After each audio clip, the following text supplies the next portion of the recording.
In Staten Island, high school student Venus checks her email and discovers she's been accepted to CalArts for photography. She starts typing a reply but hesitates, not knowing if to accept or not because she doesn't want to leave her mother alone. At that moment a notification shows her that her crush JP tagged her on social media in a photo she took, so she gives it a like.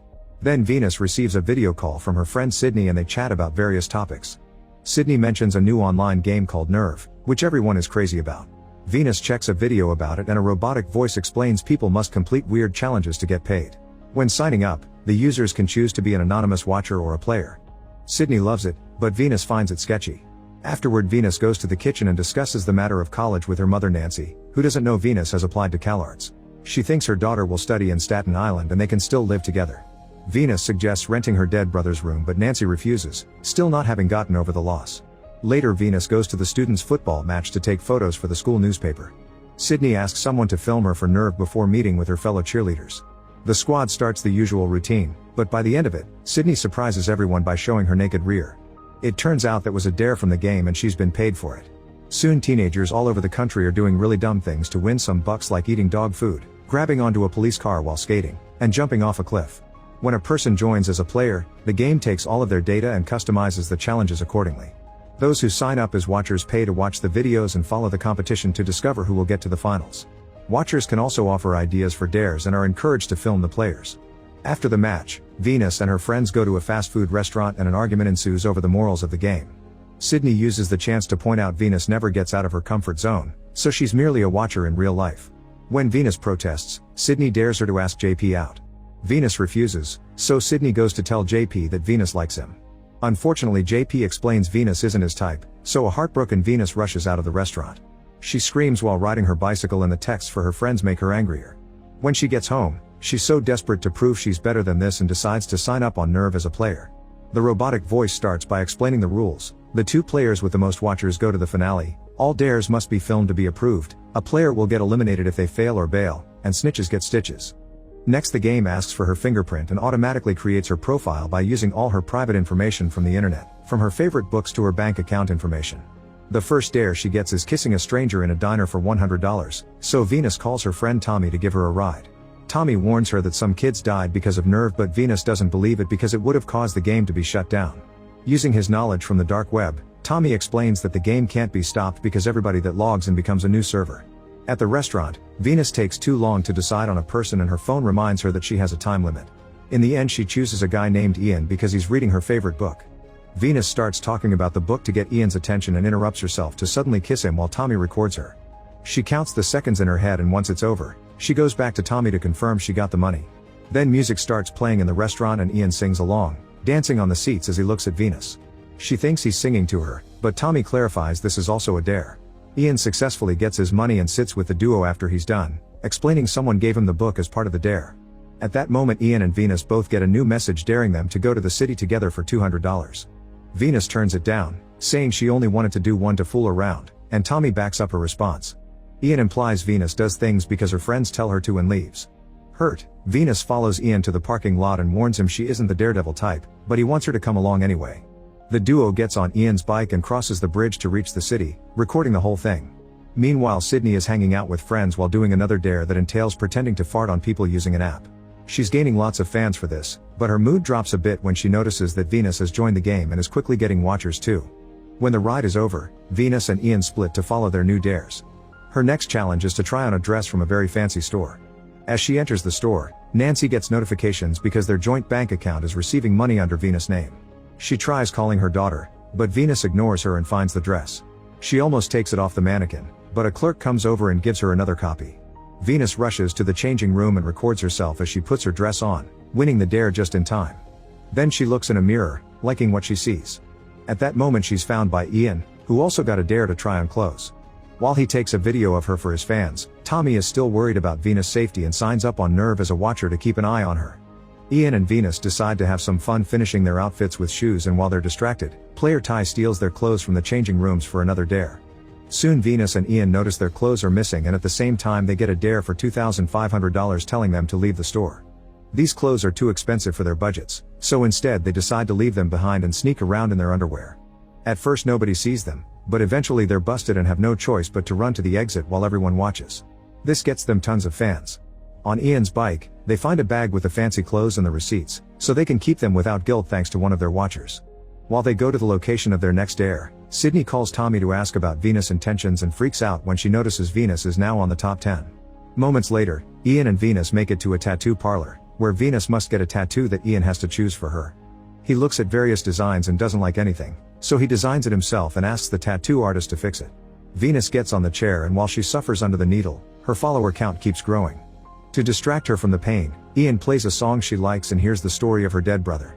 Once the tattoo is done, Venus looks at it on the mirror and is pleasantly surprised to discover a lighthouse, like in the name of her favorite book.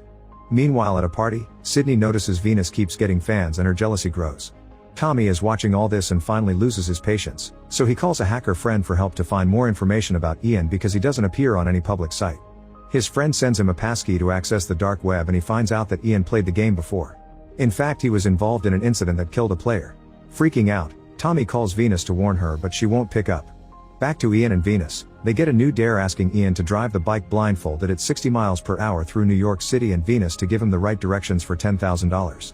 Venus refuses to do it, but at that moment Ty stops by to take a picture of her with a car decal. After he leaves, Ian convinces Venus to do the challenge.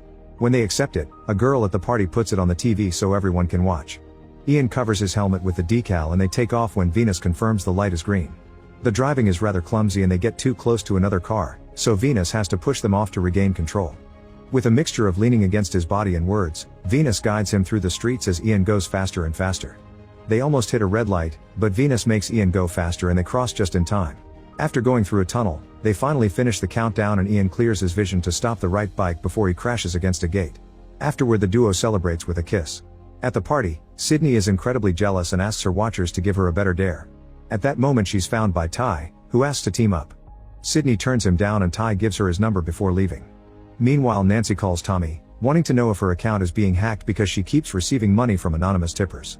Tommy makes up a story about Venus playing poker online and getting good earnings from it to get Nancy off their backs.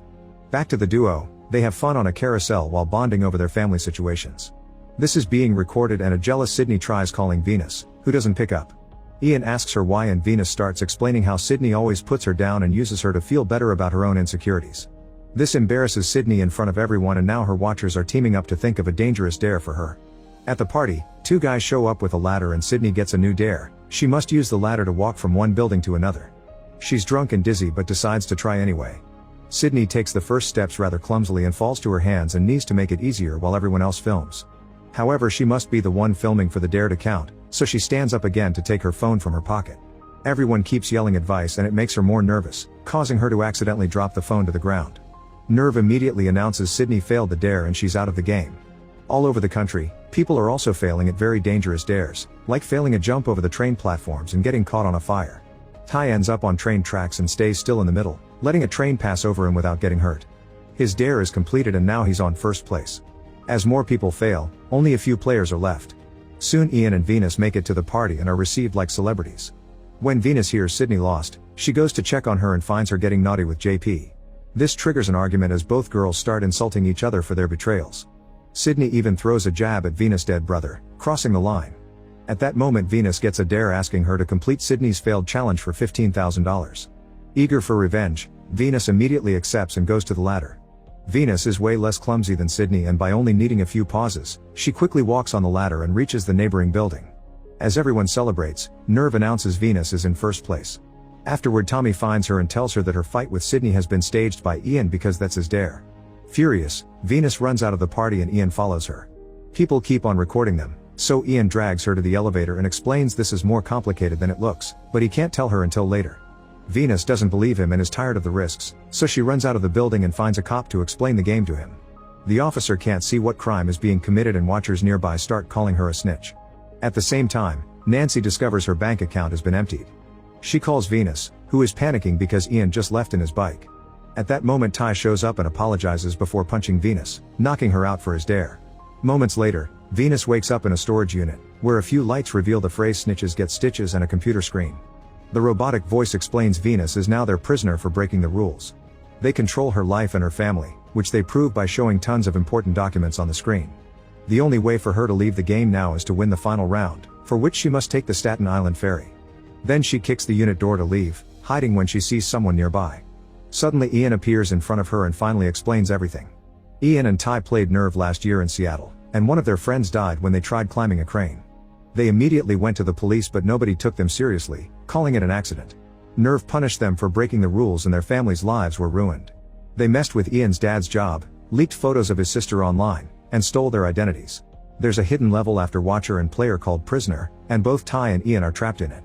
The only way to leave the game is to win the finale, and now Venus is in the same situation. Then Ian explains he's made a deal with the Watchers and they gave him a hard dare on purpose to bump Ty to third place, that way Ian and Venus can go to the finals and Ian can let her win. Venus doesn't like the idea but lets Ian go to his dare while she calls Tommy for help. He's currently with Sydney, who has heard the truth and agrees to meet as well. The girls hug and apologize when they meet before discussing the situation. Venus wants to go to the finale but she also wants to destroy the game, so she asks Tommy to change Nerve's code and reveal all the Watchers' identities. She also sends Sydney on a secret mission as part of the plan. Meanwhile, Ian is repeating the challenge that made them lose last time. He goes to the roof of a very high building and hangs from a crane for 5 seconds with just one hand while a drone records him. He's terrified but he manages to do it, even giving the camera the finger at the end. Now he's in the finals. After Sydney finishes her part of the plan, she goes with Tommy to meet with his hacker friends, who are already working on hacking Nerve's open source code. At the same time, Nancy finally finds the game and calls Tommy, who invites her to join her at the hacker's den for an explanation. Venus takes the ferry and someone drops a paper bag for her. Ian finds masked Watchers in the train who takes him to the next destination. Eventually Venus makes it to a stadium and the guard asks for a ticket, so she reveals the gun from the bag.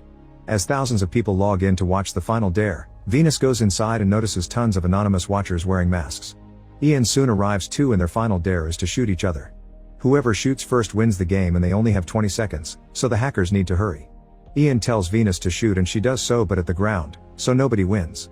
Everyone insults them and Venus tries to leave, but a Watcher shoots in the air to stop her. The Watcher removes his mask and reveals to be Ty, who volunteers to shoot Ian. As the crowd cheers, Venus runs to get between them and calls the Watchers cowards for hiding behind masks and screen names, finding bravery only in groups. Ty dismisses her words so Venus dares him to shoot. As Ty seeks the crowd's approval, a poll appears on their phones and everyone votes in favor of Ty shooting Venus, so he proceeds to do exactly that. Ian screams and catches Venus' falling body.